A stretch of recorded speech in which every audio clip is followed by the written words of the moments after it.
Okay, this is a bit shorter than usual, and there's only two characters, Dirk and John. So I'll roll once, and it looks like I'm doing John, which means you're doing most of the rest. Okay. Okay. Good luck. None of my friends have noticed it yet, but you have. You have the ability to read between the lines, to understand that our lives are lighted by the undercurrent of subtext of narrative significance. Anyone paying attention could have guessed by now who's really telling the story. You're not so innocent either. I've caught you leering at some pretty personal moments. Are you having fun being a voyeur? I'm just violating the shit out of everyone's privacy? Are these teenage romantic entanglements panning out the way you wanted? They never do. Maybe it helps being able to see everyone's thoughts described in plain sight, broadcasting the internal conflicts, the compromises, the doubts. Does it make it easier for you to accept the emotional faltering, the missteps, the basic inability to reach out and seize the opportunity for happiness repeatedly tangled in their faces? Knowing their thoughts are transcribed by a third party, does it fill you with a sense of unease, of sickness, sensing that the observations made of their mental interiors may be tainted? Who the hell do I think I am? I can hear you wondering. You know who I am, of course. The better question is, who do you think you are? What exactly is so special about you? Nothing, of course.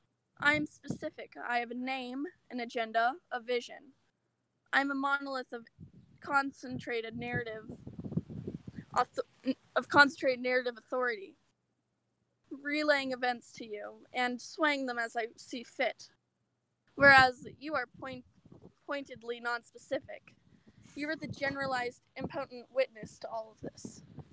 You are essentially as beholden to me as those whose lives I describe. I even have the ability to decide what you actually means. I can take the you-ness away from you and put it in aside another passive mark, such as John Egbert.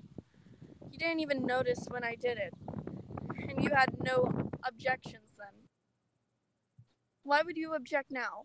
So, what makes John so special? The answer is something I'm sure you've suspected all along, but would rather not face, which is probably nothing. He isn't special. He's quite ordinary, I assure you. Boring, even, and getting less interesting by the minute as he's forced to confront his absolute lack of heroic purpose, of except as a pawn to be manipulated by a fatalistic reality. But I'd also like to make it clear, he's not even that remarkable in his unremarkableness. He's simply convenient for it. Anyone can be endowed with this you-ness if I think it achieves a certain goal, even if the objective is merely to demonstrate the gambit's potential, to reveal the effortlessness behind it, to make a show of who matters and who doesn't. And even if they do matter, for how long and for what purpose, as dictated solely by the allocation of his faculty. You-ness can be stripped from you lowly, from the lowly Egbert, just as easily as it was given, and then bestowed upon the mighty circuit. But even then, only longing enough to dismiss the vainglorious spotlight hog from the narrative forever. Good riddance. But I have revealed myself to you just to boast about the abilities arising from the gradual obliteration of the constraints on my consciousness. I've only taken a moment to answer a few questions. Not ones I heard you ask, because, again, you are non-specific and therefore do not matter, but ones I imagined you asking. And by imagining these questions, they become less fake and as such demanded similarly non-fake answers. No, in truth, the time has come to make my presence known in order to start bring my plans to fruition. It's time to get down to fucking business. John needs to wake up. You, wake up. What? You open your eyes. Actually, you're not sure they're open. Everything is intolerably bright, like it was inside the juju, but worse. Did you go blind? Are you dead? Is your ghost dead? You spend a couple seconds filing through miserable worst case scenarios, but then you see it, your own blood, floating around you in a nimbus of shiny top bubbles. You reach out to touch one, and it bursts around your finger. You finally process the true magnitude of what's happened. The furthest ring has been completely destroyed, and you're all alone. Everything hits you all at once. The light, your memories of the battle, the untethered sensation of weightlessness. It's a hammer stroke that hits you in the center of the head. It splits like rivers through your gray matter. That pain and disorientation goes all the way down your throat. You double over and, well, you're vomiting up everywhere. Everything in your stomach. Rest assured, it's pretty gross, and I don't think anyone needs an account of the way you're disordering your entire gut in zero gravity, or the way it's coating your entire torso in puke.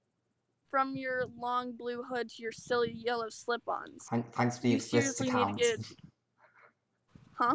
You just said, I don't think anyone needs an explicit account, and then gave an explicit account.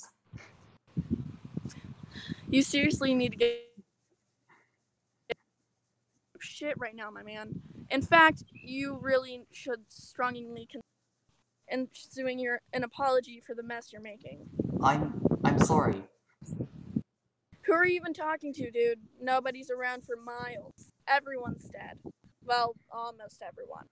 But certainly the vast majority of what qualifies as everyone.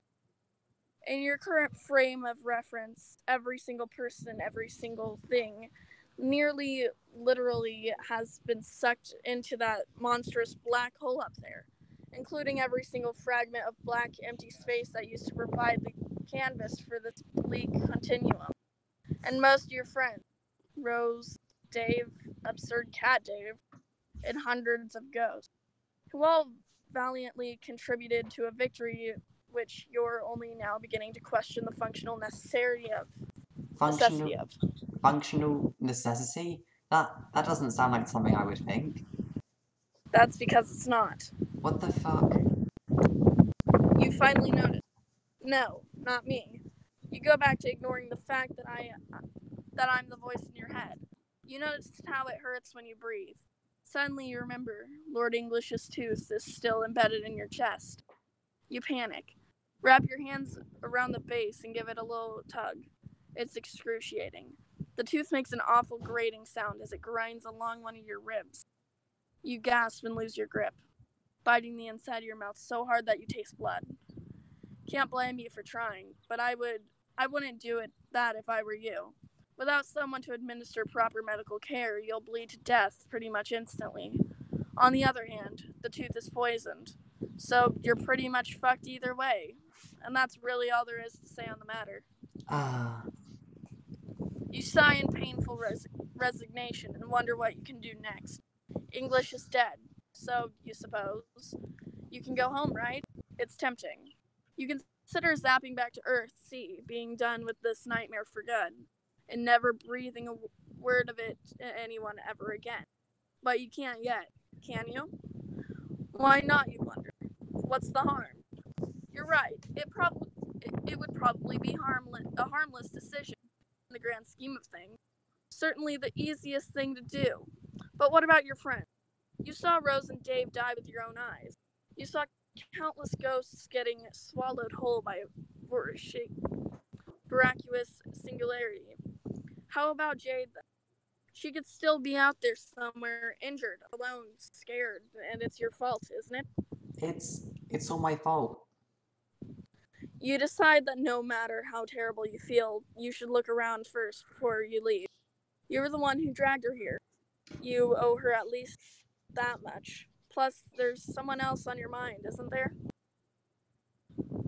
You proceed to wander from a long fucking timeline. Time passes differently here than it does for everyone else. I'll simulate it for you. I just left to go take a piss. Then I microwaved myself a Hot Pocket. Then I came back.